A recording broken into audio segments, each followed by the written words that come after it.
everyone. Now you've branded well, you've communicated well, you have excellent patient protocols, but the patient still decides to go in for a medico-legal case. What to do then?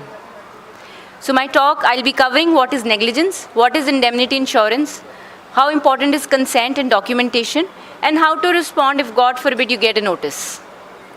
So negligence of a doctor is defined as breach of responsibility or duty which results in actual damage by omission of an act or commission of an act which no prudent, reasonable doctor under similar circumstance would do.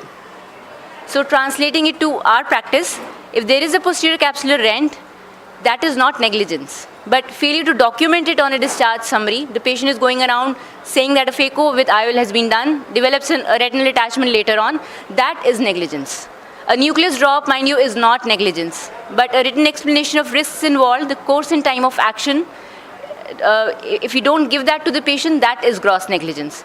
Not able to manage something out of one's own capability is not negligence, but a failure to timely refer is negligence. So the complications which are mentioned and are expected as a part of procedure are not considered negligence, as there is no guarantee or warranty of cure and perfection of skills. I want to ask the House, before going ahead, how many of us know what is an indemnity insurance? By the show of hands. Yes. Right. How many of us have an indemnity insurance? That's quite a good number. Those who don't, do you think that we need one? And what is the ideal amount? Is 50 lakhs a good amount? Is 1 crore a good amount, or 2 crores? So this was asked by a questionnaire in this study where 80% respondents, as this House knew about indemnity, 54% actually had one. So there was a large chunk who did not have indemnity yet. 64% had indemnity of only 50 lakhs, and 20% knew about the state and national expert bodies who assist in fighting cases. So this is necessary for everyone, including the practitioners of government services. It should start from residency. Some of at least a few million or more. I will quote some examples and tell you why. Make sure when you're taking an indemnity, you cover all the centers you're operating in. Now sometimes error happens when a staff member puts some wrong drops in the patient, and they can take you to the court. So you should cover it in your indemnity insurance. A retroactive cover when you're switching an indemnity. 2 separate insurances are better than one. And groups like AIOS, Maharashtra Ophthalmic Society have legal advisors. They can, as a group, negotiate better and have better terms of indemnity. And inclusion of out-of-court settlement clause should also be there. So the medical legal case, as has been discussed, is best avoided. Communication will help you do that. But documentation, in case the patient goes to court, will be your best friend. I'll quote a few examples. Now, this was a hallmark case in 1995 where a gynecologist took an unmarried female who was complaining of prolonged menstrual bleeding for a diagnostic laparoscopy. Found in endometriosis, the patient underwent a hysterectomy. Now, the doctor said that this was a standard procedure of treatment, and she had asked consent from the mother of the patient. But the anguished patient said that her consent was not taken, and the court also said that the procedure was not a necessity. The doctor could have waited for the patient to come out of GA and done it at a later date. So the doctor was actually held guilty for assault and battery. The doctor was charged 25,000 in addition to the extreme mental anguish for both the parties. So that's where consent is important. A valid consent will protect you from civil and criminal liability. Consent is valid when it is freely given, when it is reversible, informed. So informed of the procedure, its risks and complications, of alternative procedures, and what would happen if the patient does not undergo the procedure. Specific. So in a cataract surgery, if you don't take a consent for endophthalmitis, and God forbid that happens, that is negligence. When a patient walks into the OPD, that's an implied consent for examination, but any procedure would require an express consent. It should ideally be given to the patient to take home so that when on the day of surgery they come back, they can ask you questions.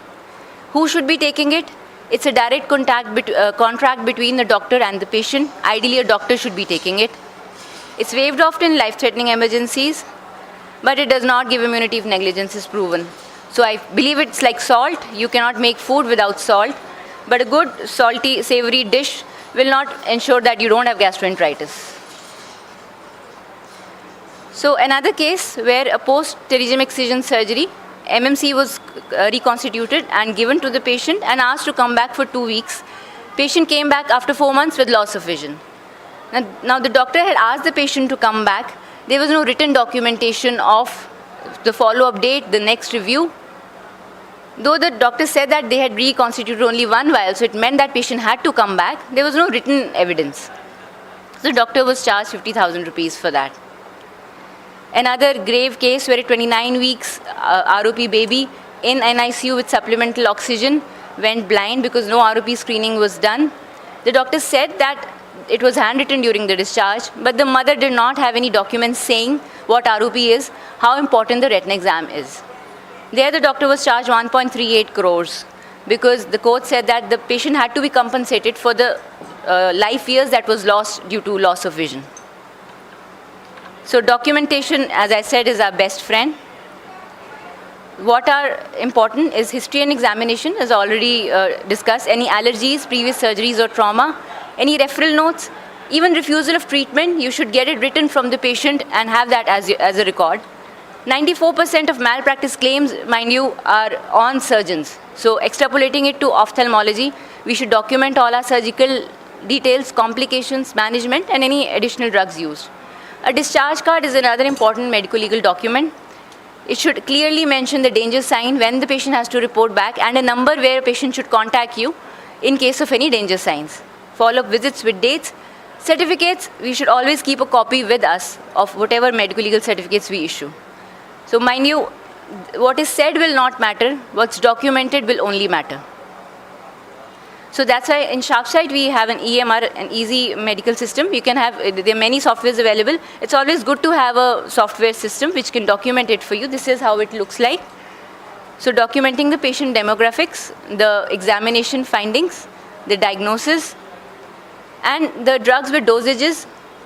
And so in anti-glaucoma drugs, we have a doctor remark that you have to continue it. In steroids, we add the doctor remark that you have to stop. If you want to refer to another doctor, it will document your second opinion and the next review details. We also have a column where we can refer to the earlier visits of the patient. So some don'ts for medical records: never overwrite, never apply a whitener, and never alter retrospectively because that will raise a suspicion of malpractice.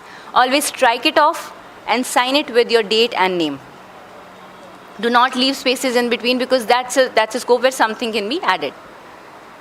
Certificates, if proven to be false, the doctor is liable for punishment. So it should be clear without any ambiguity. Verify the patient details and have a copy with yourself. How long do we have to keep these for? 3 years normally, and for mentally challenged patients and where litigation is going on, forever. So now these doctors did everything well. The consent was taken, everything was documented. Post-Avastin, 7 of the patients developed endophthalmitis. The patients were called by the doctor, managed timely with the pars benevirectomy and intraocular antibiotics. Still, the doctors were charged with 5 lakh and they were penalized because this is not this is an off-label use of the drug. So the company said that they promoted only for oncological use. The specific consent for Avastin, the management done timely and free of charge also was not protective for the doctors. So mind you, no company has ever been found guilty or punished. So whatever we do is our responsibility. A 30-year-old male post-PRK patient had regression. He alleged, he demanded 35 lakhs. The counter-arguments were that this is a known complication, all the records were furnished, informed consent was taken, specific consent was taken, and the court favored the doctors saying there is no negligence. Now recently there's been a move that doctors will be exempt from criminal prosecution. This is underway. So what to do when you're served with a notice? Winning depends on how you represent it in the court. Have a good advocate. Mention all the technical points because the technicalities the lawyer won't know. Be well prepared. And complication is not negligence. The extent of compensation will always be for the mental, physical anguish. It can range from minimal to maximal. So, on the receipt of the complaint, inform the insurance company They will manage the charges if in civil cases, but in criminal cases, the charges are managed only if the doctor is acquitted. Free eye surgeries will not protect you against litigation because the maximum doctors have been charged for botched eye surgeries is 22 million. So the take clinic message would be medico-legal cases are best avoided. Indemnity insurance are a must. Documentation will help you in a long way. And if there is a case, if you're well represented, if you give technical details, you have nothing to worry about. So ABCD would be an attitude and empathy, behavior and support of doctor and staff, good communication skills, and documentation. Thank you for the opportunity, and have a great conference. I think that was a beautiful summing up of the whole